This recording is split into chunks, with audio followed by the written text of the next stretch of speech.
우리 함께 사도신경으로 신앙을 고백하시겠습니다.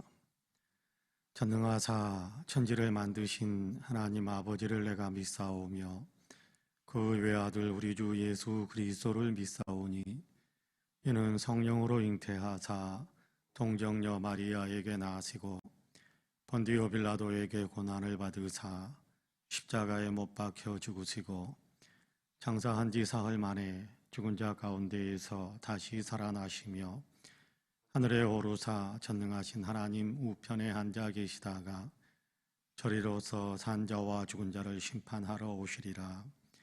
성령을 믿사오며 거룩한 공예와 성도가 서로 교통하는 것과 죄를 사하여 주시는 것과 몸이 다시 사는 것과 영원히 사는 것을 믿사옵나이다. 아멘. 찬송가 220장 같이 찬송합니다. 찬송가 220장으로 우리 주님을 찬양합니다. 찬송가 220장입니다.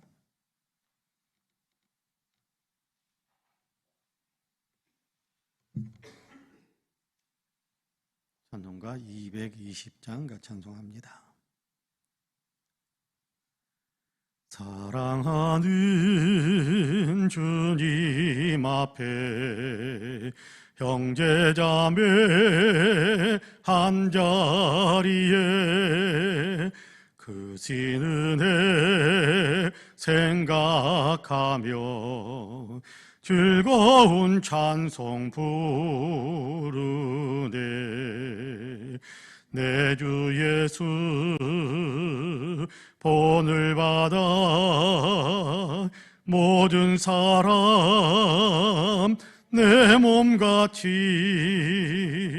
환난 근심 위로하고 진심으로 사랑하세. 사랑하는 주님 앞에 온갖 충성 다 바쳐서 괴로우나 즐거우나 주님만 힘써 섬기네. 우리 주님 거룩한 손 제자들의 발을 씻어 남 섬기는 종의 도를 몸소 행해 보이셨네. 사랑하는 주님 예수 같은 주로 섬기나니 한 피 받아 한 몸 이룬 형제여 친구들이여 한 몸같이 친밀하고 마음으로 하나 되어 우리 주님 그 신 뜻을 지성으로 준행하세. 아멘. 하나님의 말씀은 베드로후서 3장입니다. 베드로후서 3장 14절에서 18절까지의 말씀 우리 같이 읽겠습니다. 베드로후서 3장 14절에서 18절까지의 말씀입니다.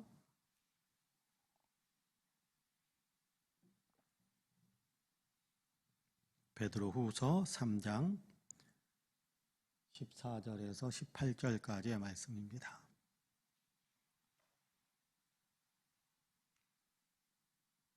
우리 같이 봉독하겠습니다. 그러므로 사랑하는 자들아 너희가 이것을 바라보나니 주 앞에서 점도 없고 흠도 없이 평강 가운데서 나타나기를 힘쓰라.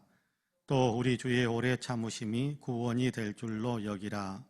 우리가 사랑하는 형제 바울도 그 받은 지혜대로 너희에게 이같이 썼고 또 그 모든 편지에도 이런 일에 관하여 말하였으되 그 중에 알기 어려운 것이 더러 있으니 무식한 자들과 굳세지 못한 자들이 다른 성경과 같이 그것도 억지로 풀다가 스스로 멸망에 이르느니라.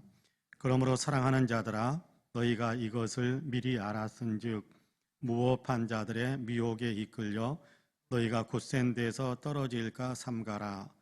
오직 우리 주 곧 구주 예수 그리스도의 은혜와 그를 아는 지식에서 자라가라. 영광이 이제와 영원한 날까지 그에게 있을지어다. 아멘. 이 말씀에 큰 은혜가 있으시기를 바랍니다.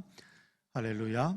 오늘도 하나님께서 우리로 하여금 새 하루의 삶을 시작하게 하셨는데, 하나님이 허락하신 새 하루의 삶을 예배하며 기도하면서 시작하신 우리 사랑하는 모든 성도님들에게 하나님의 놀라우신 은혜와 크신 평강의 역사가 풍성하게 임하시기를 주님의 이름으로 간절히 축복합니다. 아멘. 어제 우리가 베드로후서 3장 14절에서 18절까지의 말씀을 같이 읽었습니다. 그리고 오늘 새벽에도 다시 한번 14절에서 18절까지의 말씀을 또 읽습니다. 어제 말씀을 나누기 위해서 이제 그제 준비하는 과정 속에서 이 말씀을 한 번에 다 이렇게 읽고 넘어가는 것보다는 두 번에 나누어서 말씀을 생각하는 것이 좋겠다라는 생각을 했기 때문에 어제 읽고 다루지 않았던 부분을 오늘 다시 한번 더 읽고 다루려고 합니다. 오늘 우리가 다루려고 하는 중심적인 내용은 15절 하반절입니다. 15절 뒷부분인데 그렇게 이야기합니다. 우리가 사랑하는 형제 바울도 그 받은 지혜대로 너희에게 이같이 썼고, 그렇게 이야기하고 16절에 보면 또 그 모든 편지에도 이런 일에 관하여 말하였으되 그 중에 알기 어려운 것이 더러 있으니 무식한 자들과 굳세지 못한 자들이 다른 성경과 같이 그것도 억지로 풀다가 스스로 멸망에 이르느니라. 그렇게 말씀하시는 부분을 오늘은 좀 더 깊이 생각해 보려고 합니다. 여기 베드로 후서는 베드로 사도가 쓰는 편지입니다. 베드로 사도가 쓰는 편지인데 베드로 사도가 쓰는 편지 가운데 바울에 대한 이야기를 언급하고 있어요. 바울에 대한 이야기를 언급하는데 바울에 대해서 뭐라고 이야기하느냐 하면 15절 하반절에 우리가 사랑하는 형제 바울도 그 받은 지혜대로 너희에게 이같이 썼다. 그렇게 이야기합니다. 자, 바울에 대해서 뭐라고 이야기합니까? 우리가 사랑하는 형제다. 그렇게 이야기하고 있습니다. 그러면서 바울이 열심히 선교 활동을 하고 있고 또 선교 활동을 하면서 바울이 이 교회 저 교회 바울의 몸은 하나이기 때문에 동시에 여러 곳에 존재할 수가 없어서 이 교회에 있을 때는 이 지역에서 복음을 전할 때면 다른 지역에 있는 교회에 대한 염려가 있고 또 그들을 더 이렇게 믿음 안에 굳세게 하기 위해서 그들을 위해 편지를 보냈던 일들이 있었습니다. 자, 그러니까 그렇게 베드로 사도가 또 바울 사도가 그렇게 활동을 하고 있었고 베드로 사도도 그렇게 활동을 하고 있는데 베드로 사도와 또 바울 사도가 활동하던 시기가 많이 겹칩니다. 그렇지만 이게 베드로 후서는 베드로 후서는 베드로 사도가 순교하기 바로 직전에 기록했을 것이다. 그렇게 알려지고 있거든요. 베드로 후서가 주후 67년경에 기록이 되었을 것이다. 그렇게 이야기하거든요. 그래서 어떤 사람들은 베드로 사도가 순교했던 해가 67년이다 혹은 68년이다 그렇게 말하기도 하는데 어쨌든 베드로 사도가 자기의 생애를 마감해가는 어떤 그런 상황 속에도 기록한 것입니다. 여러분 이런 때면 아마 이제 바울 사도도 그러니까 베드로 사도는 주후 30전, 33년 그리고 33년 이후 그리고 이제 67년, 68년까지 이렇게 계속해서 사도 활동을 해왔던 것 아닙니까? 예수님께서 예수님께 33세 예수님께 세상에 오시는 해를 기준으로 해서 주전, 주후 그렇게 나뉘어져서 예수님이 세상에 탄생하시는 때를 주후 1년 뭐 이렇게 이야기하곤 합니다. 그 횟수가 좀 잘못 지정이 되었다라는 이야기도 있긴 합니다만은 그냥 보편적으로 우리가 그렇게 합니다. 예수님께서 세상에 오신 지 2022년 그게 지금 올해입니다. 자, 예수님께서 세상에 오신 지 주후 1년, 그리고 주후 예수님께 30세부터 활동을 하셨으니까 주후 30세가 넘어서부터 활동을 하셨으니까 3년 동안 주후 33년 예수님께서 십자가를 지시고 부활하시고 승천하셨습니다. 그리고 그해 33년경에 성령께서 강림 사건이 있었고, 그리고 이제 세다들은 성령 충만해져서 복음을 전하기 시작했고, 그리고 나서 이제 베드로 사도는 계속해서 67년 혹은 68년까지 이 사도로서의 활동을 하고 있습니다. 자, 바울 사도는 횟수는 정확하게 알지 못합니다. 그러나 초기 예루살렘 교회가 형성이 되어지고 또 그 예루살렘 교회가 점점 흥황해져 가고, 그러니까 33년, 34년, 35년 아마 그 정도 되었을지 36년쯤 되었을지 모르겠습니다. 어쨌든 정확한 횟수를 알 수는 없지만 그 어근일 텐데, 그때 부활하신 주님을 만나서 그가 변화되고 복음을 증거하기 시작하는 일을 합니다. 자, 그런 어떤 과정 속에서 50년경 또는 60년경 이런 때에 바울의 어떤 활동의 전성기들을 이렇게 구가하게 된다라고 생각해도 될 것 같습니다. 자, 그런 어떤 상황 속에서 바울은 바울대로 이방인 사도의 역할을 주로 많이 하고 있고 이방인 지역에 다니면서, 그렇지만 이방인 지역에 들어가더라도 이방인 지역에도 살고 있는 유대인들, 그리고 이방인 지역에 살고 있는 그 이방인들, 이렇게 다 복음을 전했습니다. 바울은 이방인 지역에서 복음을 전했으니까 유대인들에게는 복음을 하나도 안 전하고 이방인들에게만 복음을 전했을 것이다, 그렇게 생각하실 필요는 없습니다. 사도행전에 보면 바울이 어느 도시로 들어가든지 가장 먼저 찾았던 곳이 어디냐 하면 유대인의 회당입니다. 디아스포라 유대인 그래가지고 흩어져 있거든요. 이렇게 북왕국 이스라엘이 망하고 또 남왕국 유다가 망하고 그러면서 흩어지기 시작했던 사람들이 오랜 세월 여기저기 이렇게 유럽, 아시아 이쪽 지역에 다니면서 정착을 해서 이렇게 자기들이 어떤 삶의 터전을 만들고 있는 겁니다. 여러분, 우리나라도 일본에게 망했을 때 우리 이렇게 뜻 있는 사람들과 이 나라에 더 이상 못 있겠다라는 어떤 마음을 가졌던 사람들이 만주로, 미국으로, 뭐 이렇게 중국 땅 깊이, 뭐 여기 심지어는 일본으로 들어가서 생활하는 사람들도 있었지 않습니까?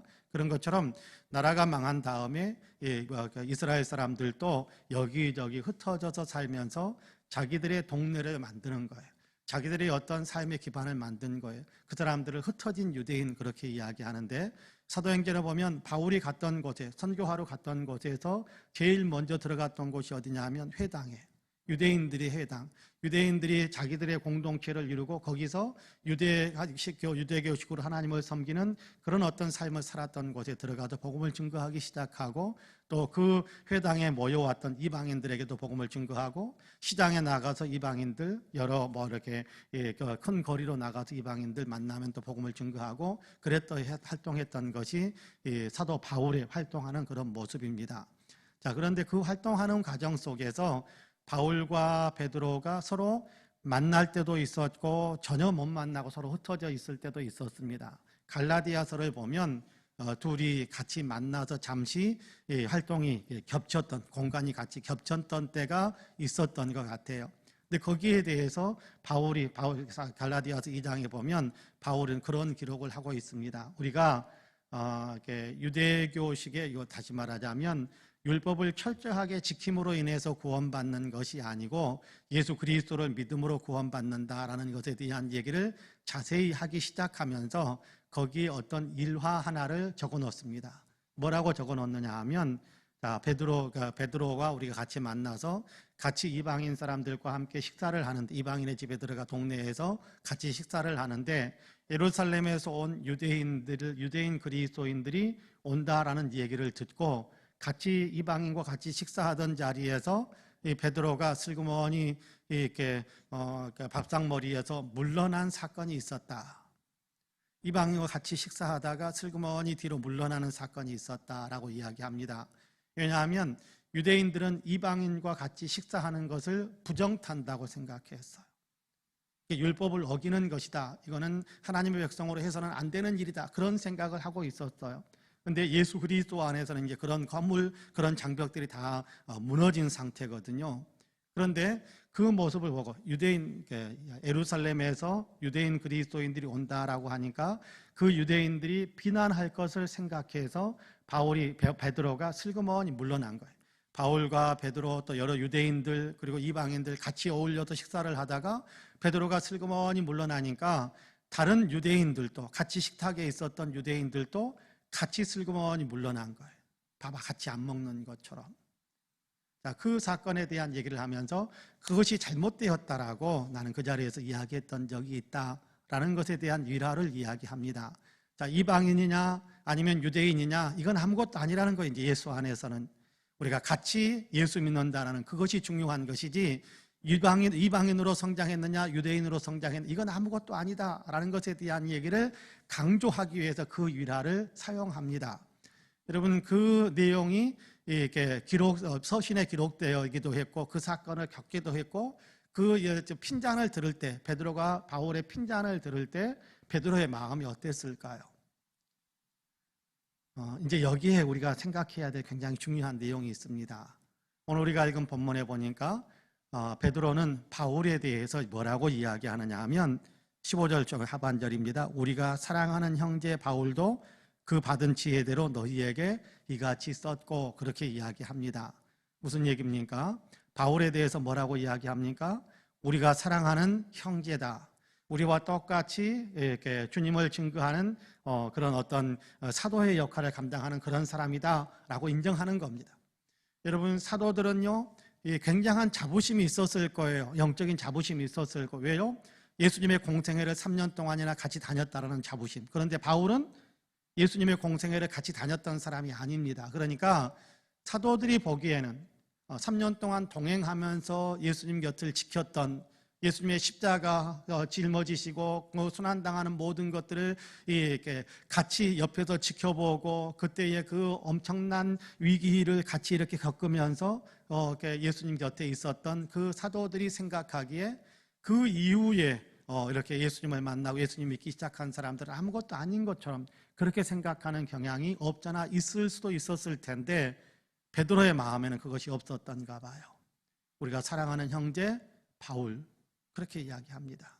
그리고 우리는 예수님에게도 직접 들었기 때문에 우리가 가르치는 것만이 최고의 권위를 갖는다 그렇게 이야기하고 싶을 수도 있었을 텐데 베드로의 마음에는 그것이 없었던 것 같아요. 바울도 우리와 똑같이 주님의 가르침을 받았고 하나님께서 주시는 어떤 영적인 지혜를 가진 사람이다라고 이야기하는 것이 15절 마지막 부분에 하는 얘기입니다. 바울도 그 받은 지혜대로 너희에게 이같이 썼고 그렇게 이야기합니다. 이같이 썼고 무슨 얘기입니까? 정결한 삶을 살아야 된다라는 것에 대한 얘기를 바울 서신에서도 바울이 기록한 서신에서도 그렇게 기록하고 있는 것을 너희가 알지 않느냐라고 하는 겁니다. 베드로가 서신을 쓸 당시에 바울 서신은 여기저기 다니고 있었어요. 이것을 베드로도 아는 거예요. 베드로도 어쩌면 읽었을지 몰라요. 들었을지 몰라요. 자, 그러면서 바울이 가르친 그 가르침도 주님께서 우리에게 주시기를 원하시는 그 가르침이다라고 바울의 어떤 그 권위를 존중해 주는 겁니다. 여러분, 이것이 이 신앙 안에서 이루어져야 될 굉장히 중요한 마음이라고 저는 생각을 해요.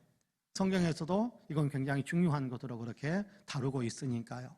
여러분, 그렇습니다. 베드로는 바울에게 핀잔을 듣고 또 그 내용이 이렇게 갈라디아서에 기록되기까지 했고, 그러니까 여러분 베드로가 생각하기에 어떻게 한참 후배인 지가 나한테 이렇게 나는 예수님과 3년 동안이나 같이 다니기도 했었는데 어떻게 나한테 지가 이렇게 이야기할 수 있단 말인가 그런 생각을 할 수도 있는 처지였을 거예요. 왜요? 베드로는 당시에 최고의 수제자 그러잖아요. 예수님의 가장 중요한 제자. 예루살렘 교회에서도 가장 리더십을 크게 발휘하는 어떤 그런 사람이잖아요. 근데 베드로에 대해서 바울이 이렇게 했다 저렇게 했다라는 것에 대해 어쩌면 이렇게 베드로가 바울에 대해서 안 좋은 생각을 할 수도 있었을 거예요. 근데 베드로의 마음에는 그런 것이 전혀 없었던 것 같아요.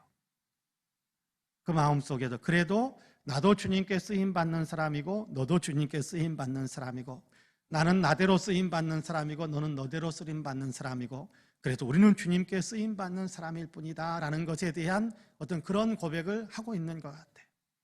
그러니까 우리의 사랑하는 형제 바울이라고 표현을 하고, 그도 하나님께로부터 받은 영적인 어떤 지혜를 가지고, 영적인 지혜와 지식을 가지고 우리 모두에게 이런 교훈들을 들려주고 있다. 그 교훈들을 그대로 받아들이고 존중해주고 거기에 맞춰서 신앙생활하는 것이 유익하다라고 이야기한단 말이에요.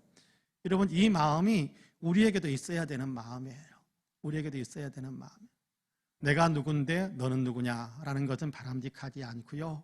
그래, 우리는 함께 예수님을 믿는 사람이고, 우리는 함께 예수님의 일을 감당하는 사람들이고, 우리는 함께 주님의 몸된 교회를 섬기는 사람들이고, 그 사실을 생각하는 거예요.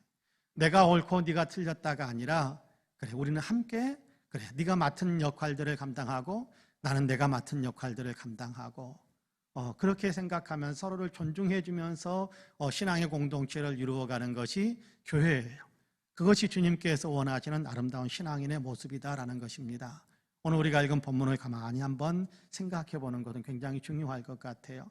그러면 베드로는 훨씬 더 자기 자신을 강조할 수 있는 그런 어떤 지위를 가진 것이 사실이에요.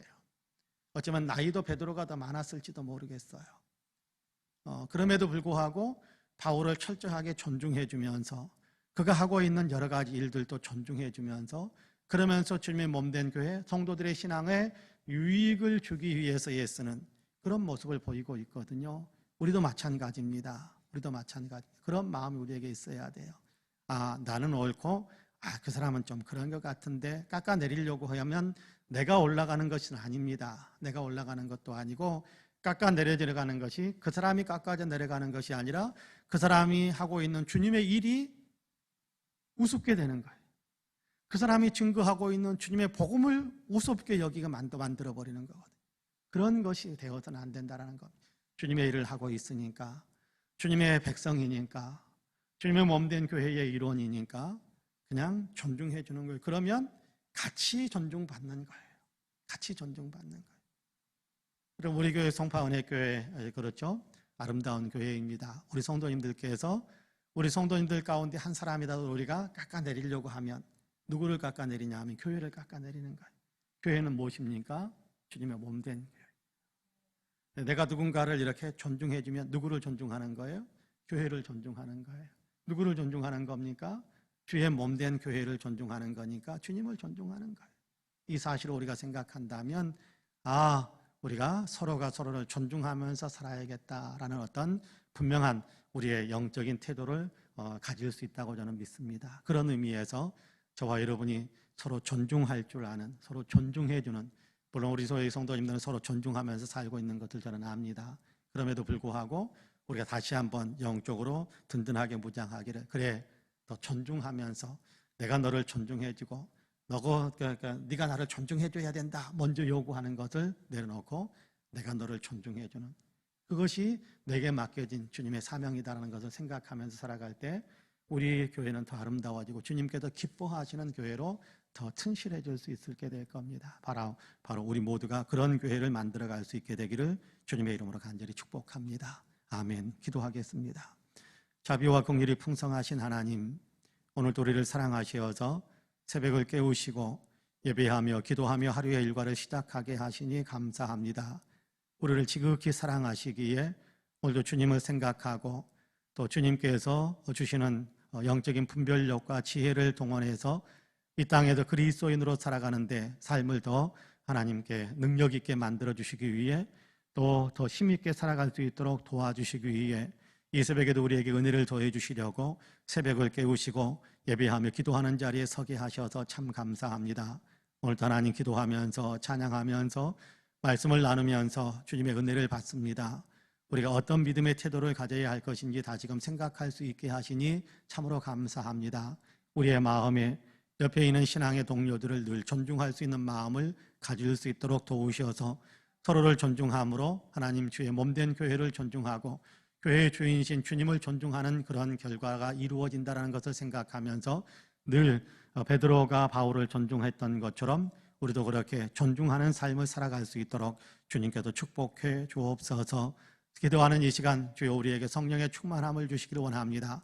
우리의 마음의 생각과 우리의 입술에서 나오는 말과 우리가 행하는 모든 행동이 성령의 충만한 것이 될 수 있도록 주님이여 우리를 강하게 사로잡아 주옵소서.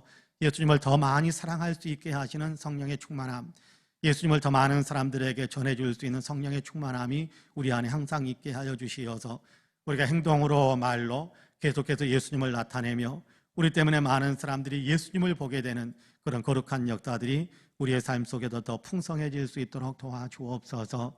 긍휼이 풍성하신 하나님, 어려움에 처해 있는 지구촌을 긍휼히 여겨주시기를 간절히 원합니다.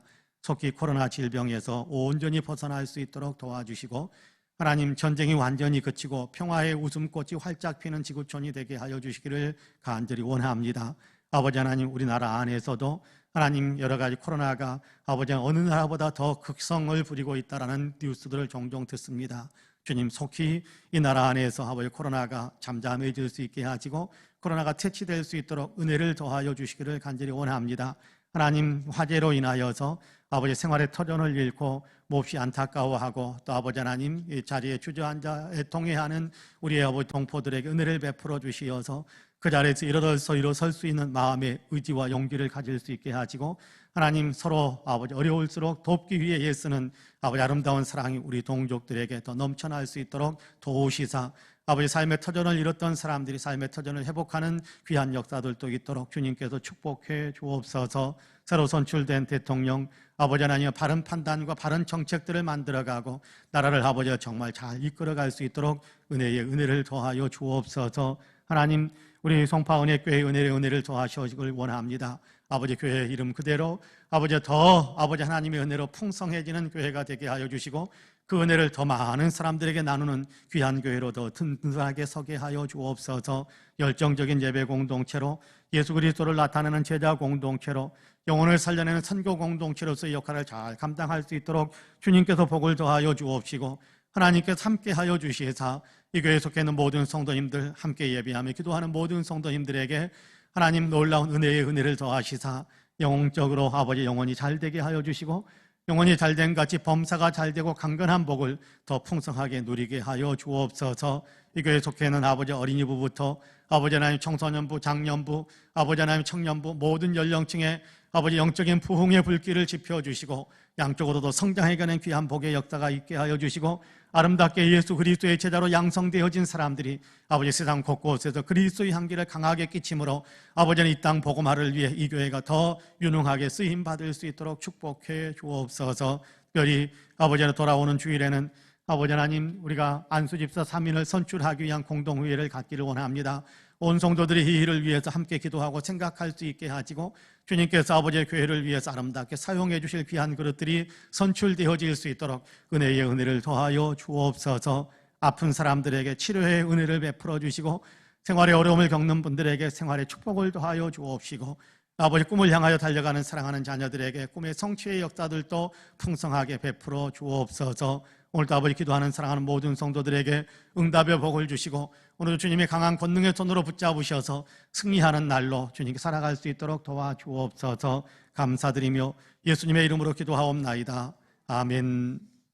하늘에 계신 우리 아버지여, 이름이 거룩히 여김을 받으시오며 나라가 임하시오며 뜻이 하늘에서 이루어진 것 같이 땅에서도 이루어지이다.